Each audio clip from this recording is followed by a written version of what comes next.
bantu banje mwebwe mwamaze gukora subscribe, like, share na comment kuri channel yanjye yitwa Ishakiro TV.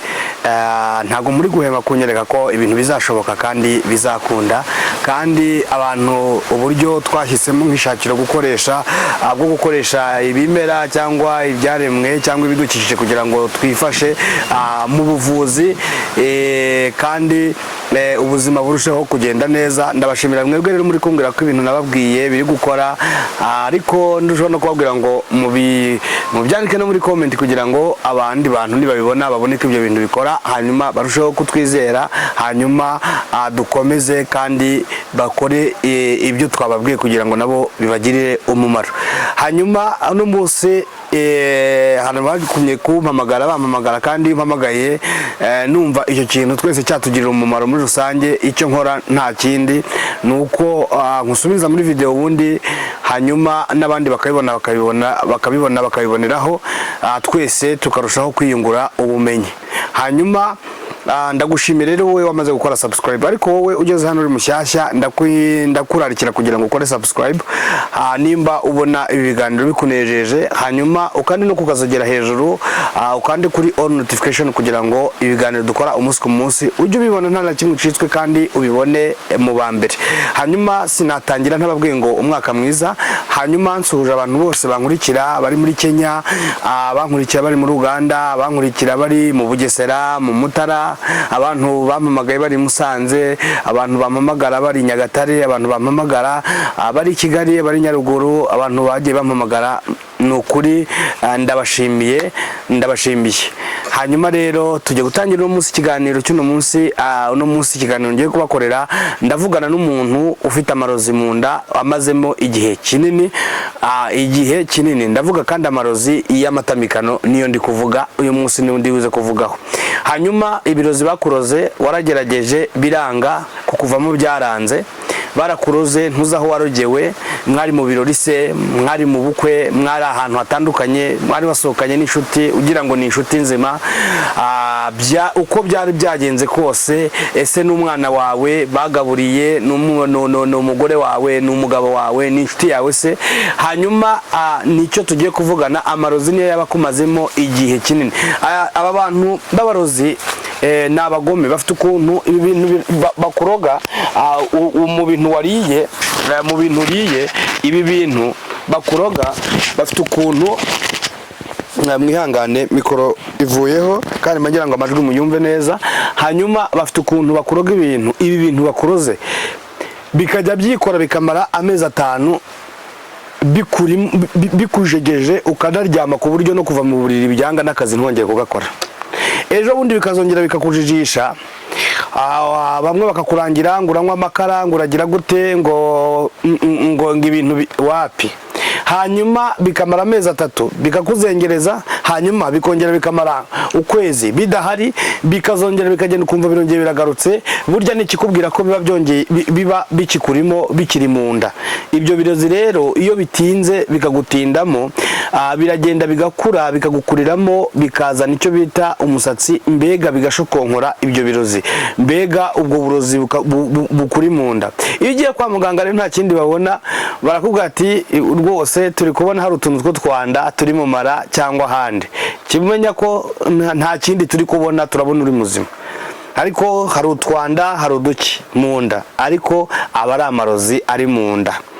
Noneho ugasanga hari ibiryo bimwe na bimwe waguryaga kandi wakundaga, ariko ukagezaho ukabona ibyo biryo ntukibishaka, cyangwa ukabona nk'ikintu kimwe na kimwe wajyaga unakunda cyane, akenshi nicyo kizabikubwira ko icyo kintu gishobora kuba barakiguhereyemo ibyo birozi. Ugasanga hari ikintu ubwawe wari uzi wakundaga utari kureka, abo mu rugo babizi, ubabwira wasanga batetse ibyo bintu, ukavuga ati ni iki kintu ni mu giteke, mbega ukumva umaze 1 2 3 icyo kintu utakiriye, ukumva ntabwo bishoboka, ntabwo bikunda. None ukaba icyo kintu warakivuyeho, muri kukirya byaranze, urakireba isese bikakwica. Iyo urebye neza rero, aho ngaho niho babaragutegeye muri icyo kintu neza, ukakivaho burundu. Ariko unuhumure, nicyo kiganiro tugiye gukorana uyu munsi. Hanyuma nongera kurarikira abantu ngo wowe watangiye ikiganiro cyanjye jya ugitangirana nanjye hanyuma ugisoza. Hari igihe mvuga ibintu namara kubivuga umuntu akazampamagara kuri telefone akampamagara yarageze ku munota wa 2 kandi video atayirangije. Rangiza video cyangwa nanjye ndakubwira ngo usubirayo banze urebe video yose kuko ibyo numvise ibintu uri kumbaza nabivuze, ndakubwira ngo genda usubireyo urebe video yose irangize, none iki tumva uze kumpamagara kuri telefone mubona kuri screen za Ishakiro TV ubundi ubone kumpamagara. Hanyuma rero tangira na video nanjye uze kuyisoza. Kindi hari ukuntu tubabwira nk'umuti tukakubwira ibintu byose ariko ugasanga hari akantu wibagiye kandi twakavuze ku munota nk'uwa 10 kandi wowe wasimbukishije uva ku munota wa 10 ujya nko ku wa 13 cyangwa uva uragenda ugenda utakirangije ugeze nko ku munota wa 8 uravuze ngo video irarangiye kandi ifite iminota 10 umunota wa 9 ariho yenda twari twavuze akandi kantu wibagiye kandi kagomba kugufasha kuri uwo muti. Ndabashimiye rero ko mugiye kubikosora ibyo nabyo muri abantu beza muri umuryango mwiza wagira yagira mwebwe wabana yabana namwe. Hanyuma uyu munsi ngiye kukubwira uburyo rero ugiye gukura amarozi ya akumazemo imisi agamumara akumaza imisi mu mubiri, aya marozi y'ibitamikano abarozi bakuroze akabo karashobotse kandi ubuzima bwa humura ugiye kubusubirana. Ibiryo wari wararetse bakurogiyemo ugiye kubisubiraho, ugiye kubisubiraho wongera ubirye ugiye kubisubiraho ibi biryo. Hanyuma uno munsi tugiye kuvuga ku kintu kijyanye, murabibona mfite icyo bita umuyenzi, hanyuma nkagira n'icyo bita ikirogora n'umuyenzi. Nibyo bintu ngize gute, nibyo bintu mfite uyu munsi. Sinzi nimba muri quartier yanyu iki kintu bita ikirogora mugifite. Iki kirogora nimba mugifite, nimba mutagifite genda ubaze abakuru barakubwira kuri iki kirogora. Hanyuma umuyenzi wo ndumva nta muntu numwe utagize gute utawuzi, nta muntu numwe utazi uyu muyenzi. Muri iyi minsi ngiye kuvuga ku bintu bijyanye n'amarozi, kuko abantu bagiye bampamagara, abantu barashegeshwe pe, barashegeshwe ariko ni muhumure. Hanyuma rero dore ukuntu uzabigenza. Mfite ibintu bibiri, ni ikirogora nkagira ikirogora n'umuyenzi. Hanyuma ukuntu ugiye kubigenza, ugiye gufata amababi y'ikirogora, aya mababi y'ikirogora wifatira amababi yawe 5, amababi yawe 5, 1 2 3 4 5, ufata amababi yawe 5 y'ikirogora. Hanyuma iki kirogora ugifate ugisekure. Numara kugisekura iki kirogora urumva ikintu turi gushakamo cyane hanini ni turatuzi, nutuzi turi buze kuva muri iki kirogora, nicyo kintu cya mbere ahanini turi gushakamo. Hanyuma muri iki kirogora ufata utunuze 5, ibibabi 5.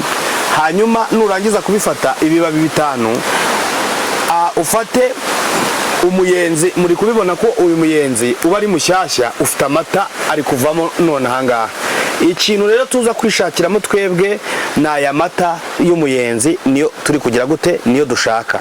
Aya mata y'umuyenzi mubona, sinzi nimba kuri kamera muri kuyabona, ariko ikintu dushaka ni aya mata y'umuyenzi, namwe murayazi nga yaramenetse aya mata y'umuyenzi. Hanyuma ugiye gufata ibi bintu mubyumve neza kandi ibi bintu ngiye kubabwira ntago byemewe gufatwa n'umudamu utwite. Umuntu utwite ibi bintu agomba kugira gute, agomba kubyihorera, ntago yemerewe kubikoresha. Ibyo bintu simbibabwiye, umuntu utwite ntago yemerewe gukoresha uyu muti ngiye kubabwira. Hanyuma ufate ibibabi 5 byawe ubisekure. Hanyuma nurangiza kubisekura ufate ya mazi y'iki kirogora, nurangiza ibikatsi ubishyire ku ruhande. Numurangiza kubishyira ku ruhande ibikatsi, ufate iki kirogo, ufate ibitonyanga 3. Ibitonyanga 3 byonyine nibyo nkubwiye. Fata ibitonyanga 3 by'umuyenzi, igitonyanga kimwe, icya kabiri, icya gatatu, ushyiremo ibitonyanga 3. Ubwo wafashe cya ikiyiko cyawe kinini, ikiyiko kiriho y'amazi y'ikirogora, ufata udutonyanga twonyine 3, ntuzaturenze 3 kuko umuyenzi ubukaze. Ufata udutonyanga 3 twonyine dutatu twonyine udushyire kuri cya kiyiko kiriho wa muti w'ikirogora. Hanyuma hari undi muti ntazanye ni umugombe narebye nsanga ahantu nari ngufite we ntago ariko murawuzi umugombe.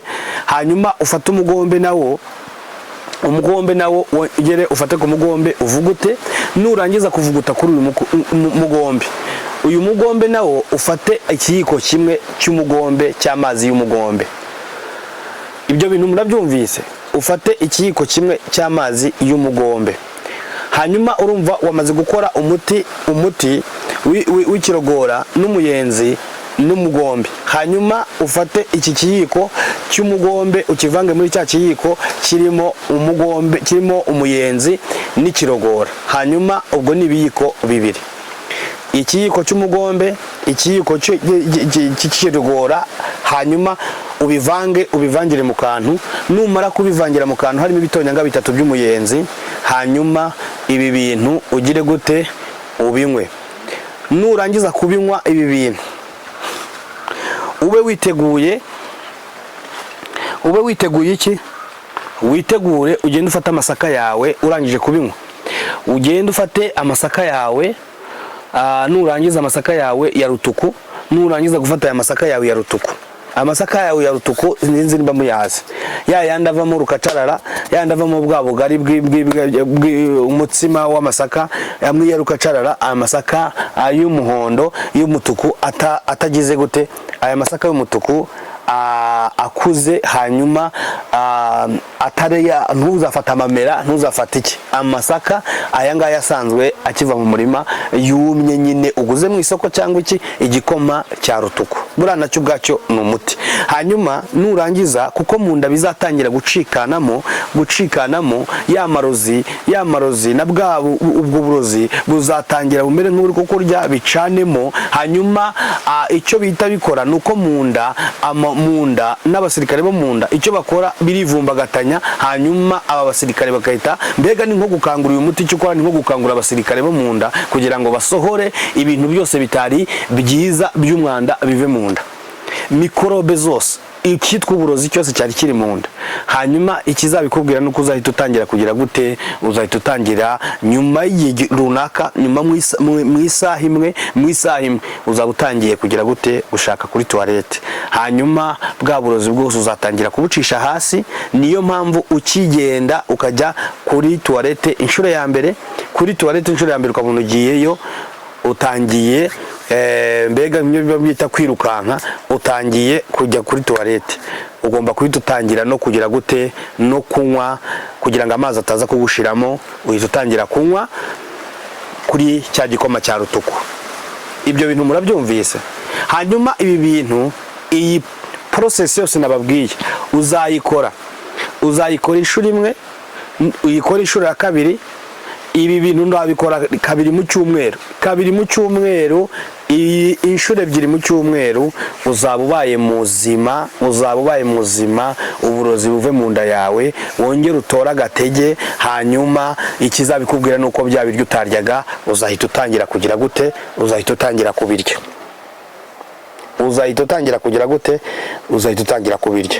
Rero akabarozi kashobotse guhera uyu munsi ngiye gukora ibiganiro mbabwira uburyo dushobora kwikuramo aya marozi. Ikindi mbabwira ibyerekeranye n'abarozi kugira ngo tubamenere amabanga, ubundi natwe twirinde ubwacu.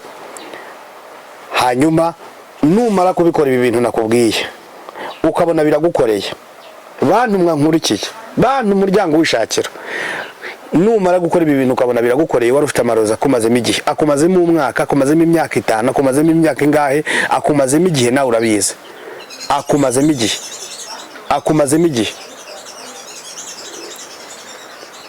uzanyandikire muri comment umbwira ati bya bintu byarakunze, byarakoze, byagenze neza. Hanyuma nanjye bintera courage, kabona ko ibintu ndi kubaha muri kubikoresha kandi biri kugira umumaro. Ndabashimiye rero mwebwe twatangiranye ikiganiro, ndabashimiye kandi tukaba tunagisozanyije. Muri abantu beza, uwabana yabana namwe, muri abantu beza. Hanyuma rero mujye mutangira ikiganiro munagisoze, ntabwo nasoza rero ntakubwiye we waruje mu kanya yenda ugasanga ikiganiro nanagitangiye, ariko wowe waruje ukaba uri mushya, kora subscribe hanyuma ukore kukazogera kugira ngo ibiganiro dukora umunsi ku munsi bikugereho. Hanyuma ikindi, ibyo byose nimba wabirangije ukaba ubonye ikiganiro ukabona ni cyiza, ukabona hari umuntu cyafasha, ukabona mu muryango wari ucyafasha cyangwa inshuti yawe cyangwa umuvandimwe, ngaho kora share iki kiganiro kigere ku bantu benshi. Ndagushimira rero kubikoze, uri umuntu mwiza. Mwese mugire ibihe byiza. Shalom.